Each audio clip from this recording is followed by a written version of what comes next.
लेकिन मन गढ़ंत बातों के आगे इन सभी को फायदा दिखाई नहीं देता। मैं तो सभी की नजर से बचकर पुल से नहीं नदी में नाव चलाकर दूसरे किनारे पर जा रहा हूँ। रातों रात में उस चांदी के महल से इतनी चांदी ले आऊंगा कि ये गांव वाले पछताएंगे।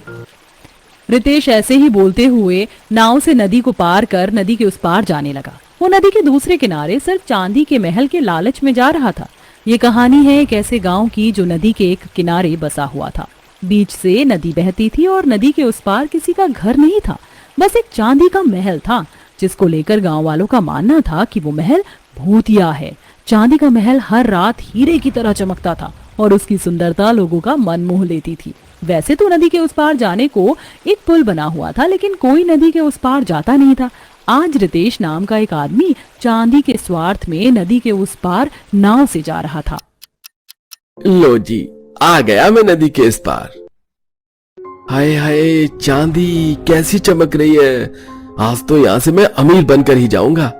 रितेश ऐसे बोलकर चांदी के महल की राह निकल गया। चांदनी रात थी, ऐसे में चांदी के महल की चमक अपनी सीमा पर थी, लेकिन उस खूबसूरती में भी किसी अनहोनी के होने का एहसास था। मैं यहाँ आ तो गया हूँ, लेकिन ऐसा लग रहा है जैसे कि मेरे पीछे कोई हो। शायद मेरा वहम होगा, या अगर यहाँ पर सच में कुछ हुआ तो फिर मैं क्या करूंगा। नहीं नहीं, मुझे ऐसे नहीं सोचना चाहिए। अच्छा सोचूंगा तो सब कुछ अच्छा ही होगा। रितेश ऐसे ही खुद को समझाते हुए आगे बढ़ता गया। जहां नदी के उस पार एक खूबसूरत गांव था, वहीं नदी के इस पार की जमीन भी बेरौनक थी। पेड़ों पर उल्लू और चमगादड़ जैसी भयानक जीव ही वहां दिखाई दे रहे थे, लेकिन इतनी पर भी रितेश लौटा नहीं। वो चलता गया और चलते चलते वो महल के लॉन दरवाजे पर पहुंचा। महल के लॉन की दीवारें और बाहर का बड़ा दरवाजा भी चांदी का था। चांदी चांदी, कितनी सारी चांदी। अरे ये तो खुद ही खुल गया। मुझे अंदर जाना चाहिए। हाँ, चला ही जाता हूँ। बाहर ही इतनी चांदी है तो सोचो अंदर कितनी चांदी होगी। रितेश के दिमाग को मानो स्वार्थ ने काबू कर लिया था। वो स्वार्थ में बहकर अंदर गया। अंदर जाते ही गार्डन का दरवाजा बंद हो गया और रितेश महल के मेन डोर पर पहुंचा। ये भगवान, इतना बड़ा चांदी का दरवाजा। कहीं मैं सपना तो नहीं देख रहा हूँ। इसे बेच दिया तो मैं लखपति हो जाऊंगा। ये भी खुद ही खुल गया। अंदर की दीवारें भी चांदी की हैं। अंदर तो खून है। अंदर नहीं चलेंगे अंकल। कहाँ भाग रहा है? यहाँ तक आने के बाद कोई हमारे घर से जिंदा वापस नहीं जाता। माँ, बाबा, सुमित जी, आ जाइए, देखिए तो एक बलि का बकरा आया है। रितेश ने भागने के लिए जैसे ही पीछे कदम बढ़ाए तो पीछे एक चुड़ैल थी जो पूरी की पूरी चांदी से लदी पड़ी थी। रितेश उस चुड़ैल को देखकर बस एक ही जगह डर के मारे जम गया। चुड़ैल ने आवाज देकर बाकी भूतिया सदस्यों को भी बाहर बुला लिया और इसकी नीयत में खोट है माँ बाबा। ये भी उन दरिंदों की तरह ही हमारे चांदी के महल पर बुरी नजर रखकर आया है। ऐसे लोगों को जीने का हक नहीं होता बहू, मार डाल इसको। शारदा के बोलने पर अंजलि ने रितेश के पेट में अपने पैने नाखून मारे, जिसके बाद अखिलेश, सुमित और तुषार ने उसकी आंखें और बाजू को शरीर से अलग कर दिया और रितेश को बेरहमी से मारकर खून से लथपथ उसका शरीर अपने महल में सबसे ऊपर लटका दिया। अगली सुबह जब गांव वालों ने सूरज की पहली किरण फूटते ही रितेश की मौत का भयानक मंजर देखा तो देखने वालों की रूह कांप उठी और सभी चांदी के महल के ऊपर बातें बनाने लगे। बहन, देख रही हो कैसे कई मंजिल ऊपर लाश लटकी हुई है। लाश से खून भी बह रहा है। पहचानने में ही नहीं आता कि अब ये मनहूस चांदी का घर न जाने किस मासूम को खा गया है। तू नहीं जानती, ये रितेश भाई हैं। सुना है कल चांदी के महल की चमक ने इनको लालच दे दिया। चांदी लेने गए और जान से हाथ धो बैठे। घर में जवान बेटी है और इनकी पत्नी है। एक मातम मचा पड़ा है। हाय, ये लालच सच में बुरी बला है। रितेश भाई को चलो अपना नहीं लेकिन अपने परिवार का भी ख्याल नहीं आया। लालच अपनी जान से भी ज्यादा हो गया इनके लिए। याद नहीं वो पहली मौत जिसने इस पूरे गांव को हिला दिया था? उसका कैसे भूल सकते हैं? देखकर उनका वहां जाने का दिल करने लगा और आगे होने वाले हादसे से बेखबर तीनों दोस्त रात में नदी के उस पार चांदी के महल में जाने लगे। अरे रुको, तुम तीनों तो वही हो ना, शायद जो शहर से आए हैं। कहाँ जा रहे हो? अरे हम लोग उस चांदी के महल को देखने जा रहे हैं। अरे मत जाओ रे भाया, वहां पर क्यों जा रहे हो? वैसे ही वहां बहुत खराब लोग रहते हैं, तुम लोग अपना मूड ही खराब करोगे जाकर बस। वही तो अंकल जी, मैं तो इनसे मना कर रही हूँ लेकिन यही लोग हैं, इन्हें मेरी सुननी ही नहीं है। अंकल, भले ही वो मुझसे या हम तीनों से उल्टे बोल जाए, मैं सुनने को तैयार हूँ, लेकिन बस मुझे वो घर देखना है। अच्छा, तुम्हारी मर्जी भाया। वो आदमी ऐसे बोलता हुआ चला गया। तीनों शहरी दोस्त पुल की मदद से नदी के उस पार आ गए जहाँ चांदी का महल बना हुआ था और नदी के उस पार की जमीन पर चलने लगे। चलते चलते माँ, तू शहर की लड़की होने के बाद भी कैसी बातें कर रही है? ये दरवाजा ऑटोमेटिक होगा ना, इस वजह से खुल गया। और कौन सा यहाँ भूत भूत है? चल मुझे ब्लॉग शूट करने दे। रोहित ने ऐसे बोलकर महिमा को पीछे कर दिया और खुद आगे आ गया। बीच में रोहित, सबसे आगे राज और पीछे महिमा चल रही थी। तीनों के अंदर जाते ही लोन का दरवाजा खुद ही बंद हो गया और महल का मेन डोर खुल गया। ये ऑटोमेटिक डोर तो शहर के दरवाजों से भी अच्छे हैं। एक मिनट, मुझे अचानक से अजीब सा क्यों लग रहा है? राज ने जैसे ही दरवाजे से अंदर देखा तो उसे अजीब सा महसूस हुआ। सारे महल में अंदर अंधेरा था। जैसे ही रोहित ने अपना टॉर्च जलाया तो सामने ही पंखे से लटकी हुई एक लाश दिखाई दी। लाश, यहाँ तो लाश है। रोहित, राज, मैं तुमसे यहाँ आने को मना कर रही थी, अब जल्दी चलो। तीनों दोस्त बुरी तरह से डर गए और पीछे वापस जाने को भागे, लेकिन इतने में दरवाजा बंद हो गया। तीनों दोस्त महल के गुप्त अंधेरे में बंद थे कि तभी उन्हें जीने से लालटेन लेकर उतरती हुई एक आकृति दिखाई दी जो उनकी ही तरफ को आ रही थी। कौन है ये? पहले वो आकृति धीरे धीरे आई, लेकिन फिर तेजी से उनके पास आ गई। डर लग रहा है, क्यों आए हो यहाँ? हमारे चांदी के महल को देखकर तुम लोग गलत इरादे से आए हो ना? रुको, अभी बताता हूँ तुम्हें। अखिलेश ने ऐसे बोलकर राज के पेट में अपने नाखून घुसा दिए, जिसके बाद उसकी मौत हो गई। राज को देखकर अभी रोहित और महिमा डर ही रहे थे कि अंजलि ने महिमा का हाथ पकड़ा और वो उसे महल के सबसे ऊपर वाले कमरे में ले आई और उसकी छत से उसे धक्का मारकर गिरा दिया। जो भी मेरे महल में आएगा उसका मैं यही हाल करूंगी। अंजलि ने महिमा की जान ले ली तो वहीं रोहित को भी सुमित, तुषार और शारदा ने मिलकर मार डाला और उन तीनों की लाश को महल में सबसे ऊपर टांग दिया। वो इस महल की ली हुई सबसे बेरहम जाने थी। बेचारे तीनों न जाने किस परिवार के बच्चे होंगे, एक ही साथ चल बसे। रितेश की लाश को देखकर सभी को महल का पहला हादसा याद आ रहा था। सारे दिन गांव में दहशत का ही माहौल रहा और हर एक होती हुई मौत से गांव के लोगों को सीख भी मिल रही थी कि वो उस महल के पास ना ही अब कम हो चुके थे। और साथ ही इस बीच कोई और हादसा भी चांदी के महल से रिलेटेड नहीं हुआ था। सभी लोग खुशी थे कि आज के दिन सुहानी नाम की एक लड़की नदी के किनारे की जमीन पर अपने कुत्ते के साथ खेल रही थी। रॉकी, ये लो, इसे कैच करो। गुड बॉय, अब ये लो। सुहानी ने इस बार जैसे ही रॉकी को बॉल दिया तो वो बॉल नदी के उस पार जाने वाले पुल पर चला गया और पुल से फुदकते हुए वो नदी के उस पार की जमीन पर आ गया, जिसके पीछे पीछे रॉकी भी भागा। अरे रॉकी, रॉकी रुको, वहां मत जाओ। रॉकी रॉकी पुल से उस पार आ गया और उस पार आकर भी बॉल के पीछे पीछे रॉकी, रॉकी वहां मत जाओ। रॉकी रॉकी को भूतिया परिवार का बच्चा तुषार दिखाई न देते हुए अपने महल की तरफ लेकर जा रहा था, जिसमें कि वो कामयाब भी रहा। वो ऐसे ही रॉकी को फंसाकर महल के गार्डन में ले आया, जहां जाकर उसने बॉल जमीन पर छोड़ दी। पीछे से सुहानी भी आ गई और महल के गार्डन का दरवाजा बंद हो गया।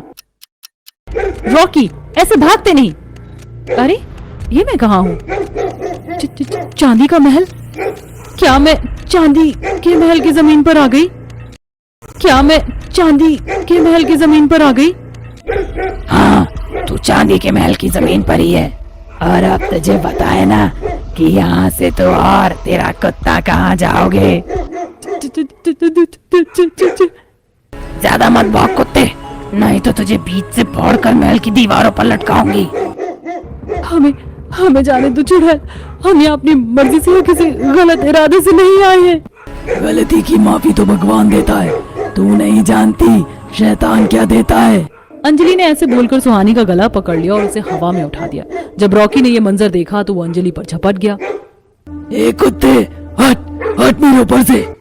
कुत्ते, चल अब मैं तुझे तेरी सही जगह भेजती हूँ। शारदा ने ऐसे बोलकर रॉकी के पेट में वार किया जिससे कि वो वहीं मर गया।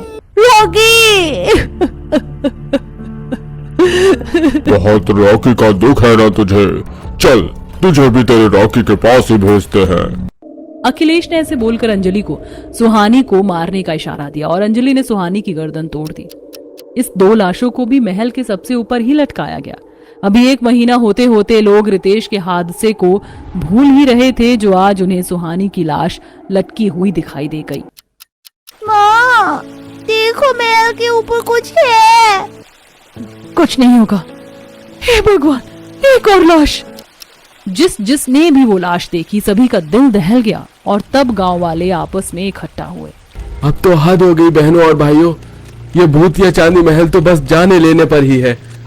जब जब लगता है कि अब सब ठीक है, तभी इस पर किसी न किसी की लाश लहराती दिख जाती है। अब हम और ऐसे चुप नहीं रहेंगे। आखिर कब तक हम इसको अपने लोगों की जान लेने देंगे? चलो हम मिलकर पहाड़ों में रहने वाले ज्ञानी बाबा के पास चलते हैं, वो जरूर हमें इस सब का कोई हल बता ही देंगे। हाँ बहनों और भाइयों, चलो चलते हैं। इस चांदी के मनहूस महल ने मेरी जवान बेटी की जान ले ली, मैं अब शांत नहीं रहूंगी। गांव वालों, तुमने अपनी परेशानी तो मुझे बता दी, लेकिन ये जानने की कोशिश नहीं की कि आखिर वहां ऐसा क्या है। अगर वहां कोई भूत या साया है तो वो ऐसा कर क्यों रहा है? ये सारे सवाल तुम्हारे दिमाग में कभी आए हैं? कभी इन्हें भी जानने की कोशिश की है तुम लोगों ने?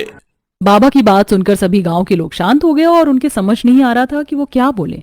फिर भीड़ में से एक आदमी बोला, बाबा जी आप तो ज्ञानी हैं, बताइए कि आखिर इस महल में ऐसा क्या है जो लोगों की जान ले रहा है। बताता हूँ बच्चा, इसके लिए तुम्हें उस महल के शुरुआती दिनों में जाना होगा। हाँ, सबसे ज्यादा बड़ा आलीशान और अच्छा महल है मेरा।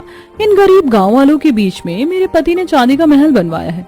जानती हूँ देखकर सारे मुझसे जल गए होंगे, लेकिन क्या करूँ, मैं हूँ ही इतनी खास कि मेरे लिए संगमरमर का नहीं, मेरे पति ने तो चांदी का महल ही बनवा डाला।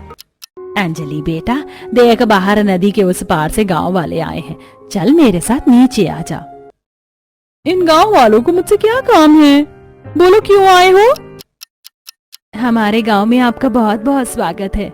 मास्क का मत लगाओ, ये बताओ कि काम क्या है? बहन, ये एटीट्यूड किसको दिखा रही हो?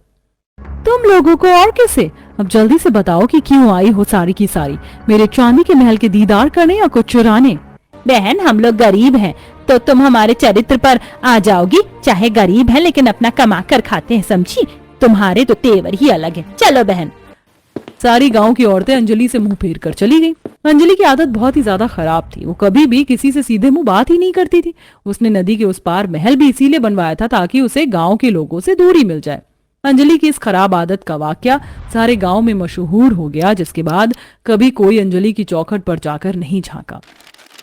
कुछ दिन तक तो अंजलि की जिंदगी चांदी के महल में खुशहाल रही। वो हर वक्त अपने चांदी के जेवरात में लदी रहती थी और बस इसी फितूर में डूबी रहती कि वो चांदी के महल की मालकिन है। लेकिन अब कुछ दिन बदल रहे थे। अंजलि का पति सुमित महीने भर से बीमार था।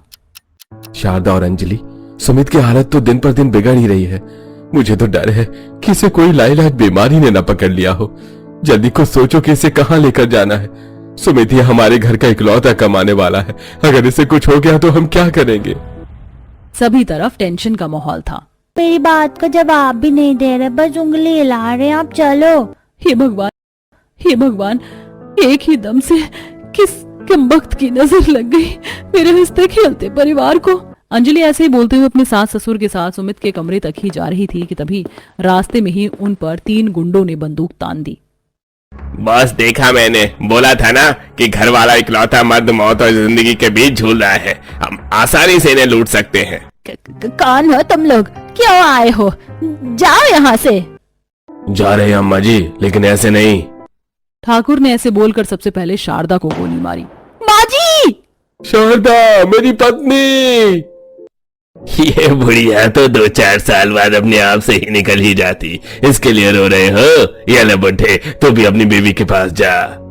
बिल्लू ने ऐसे बोलकर अखिलेश को भी शूट किया, जिसके बाद उन्होंने बंदूक तुषार पर तानी।